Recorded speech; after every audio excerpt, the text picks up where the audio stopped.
Assalamualaikum warahmatullahi wabarakatuh.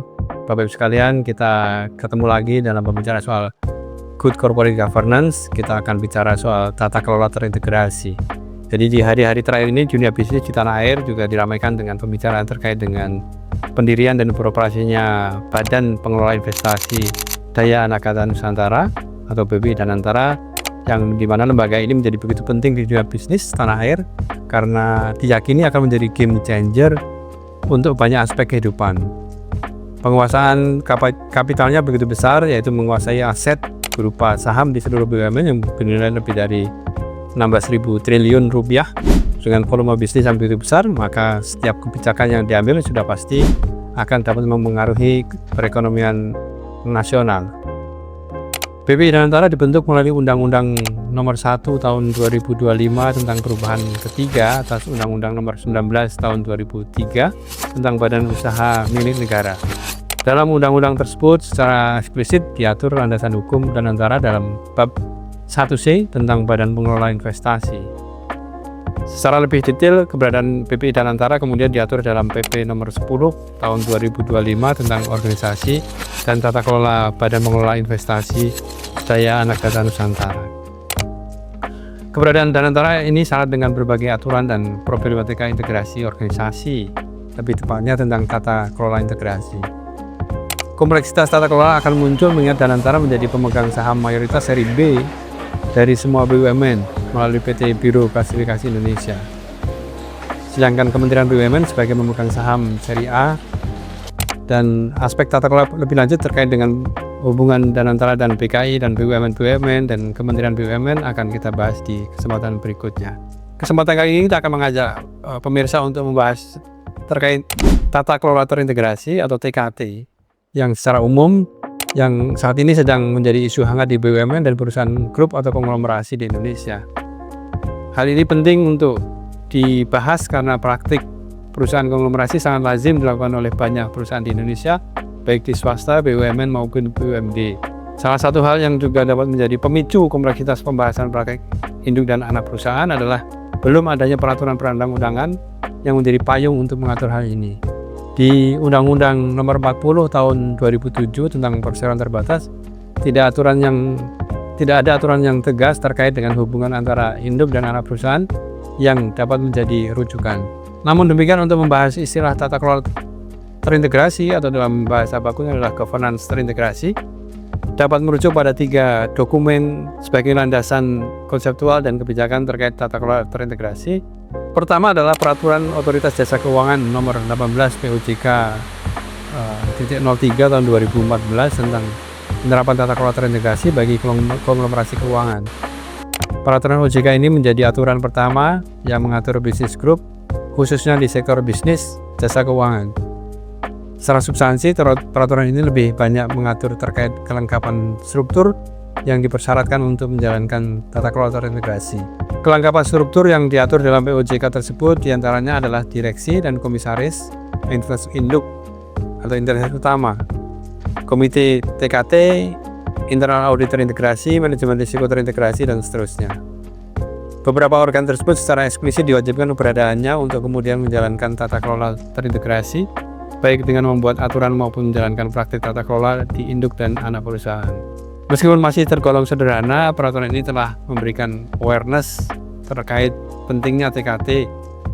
Dan sejak saat itu, tidak hanya perusahaan yang bergerak di sektor jasa keuangan yang memperbaiki infrastruktur TKT-nya, namun banyak perusahaan non-jasa keuangan yang juga mulai melakukan benchmarking dengan peraturan ini untuk membangun praktik TKT. Paling tidak istilah TKT sudah mulai lazim dipakai di kalangan BUMN dan perusahaan swasta nasional lainnya, terutama yang bersifat konglomerasi. Kedua, istilah TKT terdapat pada dokumen Peraturan Menteri BUMN Nomor 2 MBU /3 2023 tentang pedoman tata kelola dan kegiatan korporasi signifikan Badan Usaha Milik Negara.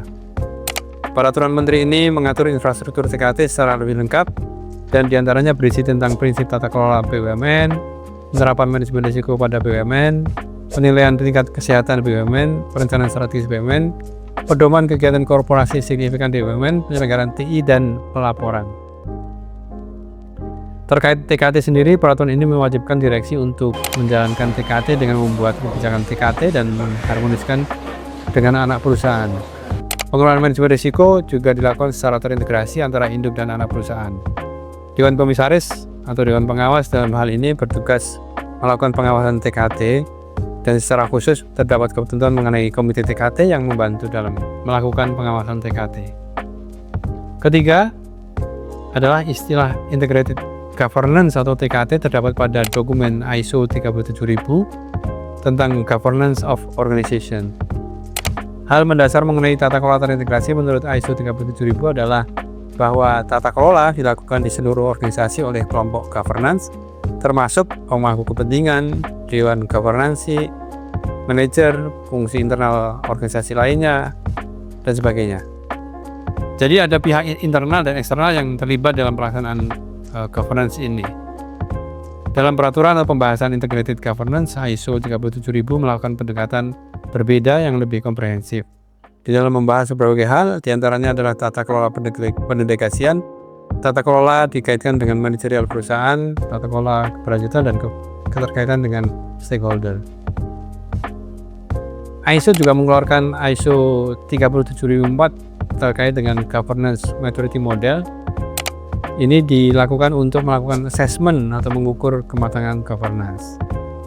Dengan demikian, pemaknaan tata kelola terintegrasi pada ISO 37000 ini lebih luas, yaitu terkait dengan implementasi tata kelola sehari-hari dalam organisasi, baik terkait dengan pihak internal maupun eksternal.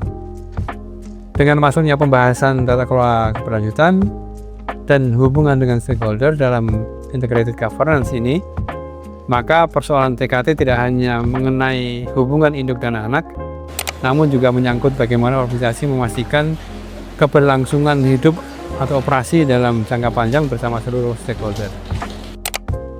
Dan banyak substansi yang terdapat dalam ISO 37000 ini yang kemudian diadopsi dalam Pedoman Governance Korporat Indonesia atau PUBKI KNKG tahun 2021. Dan di mana dalam PUBKI ini istilah governance terintegrasi juga dipakai, meskipun lebih banyak dikaitkan dengan integrasi terkait dengan manajemen risiko, kepatuhan, yang semakin populer disebut sebagai GRC atau Governance Risk and Compliance. Merujuk pada ketiga dokumen peraturan atau standar di atas, istilah TKT berujung pada dua hal, yaitu tata kelola seharusnya dijalankan secara terintegrasi dengan berbagai elemen penting yang lain. Secara internal, seluruh unit dan proses bisnis, misalnya manajemen risiko, kepatuhan, audit, operasi, dan lain-lain, harus dijalankan menggunakan pendekatan tata kelola secara terintegrasi. Demikian pula, hal ini harus dilaksanakan bersama dengan pihak atau stakeholder terkait, karena semuanya saling mempengaruhi. Selain itu, bagi perusahaan konglomerasi yang memiliki keterkaitan kepemilikan induk dan anak harus menjalankan tata kelola secara terintegrasi di antara perusahaan yang berhubungan dengan kepemilikan saham. Ketiga dokumen di atas dapat menjadi rujukan meskipun masih ada hal yang mendasar yang belum terdapat dalam aturan yang jelas mengenai hubungan induk dan anak, mengingat bahwa setiap perseroan terbatas adalah merupakan entitas bisnis dan independen. Saya kira itu menjadi hal yang perlu kita renungkan bersama-sama dan benar menjadi bahan pemikiran kita bagaimana kita menyikapi atau nanti pada akhirnya mengembangkan tata kelola terintegrasi, baik yang sifatnya bersama dengan stakeholder yang lebih luas maupun dengan keluarga besar konglomerasi di induk dan anak, dan ini menjadi bahan pemikiran kita bersama. Demikian pembahasan kita pagi kali ini, dan kita akan bertemu lagi dalam pembahasan yang lain.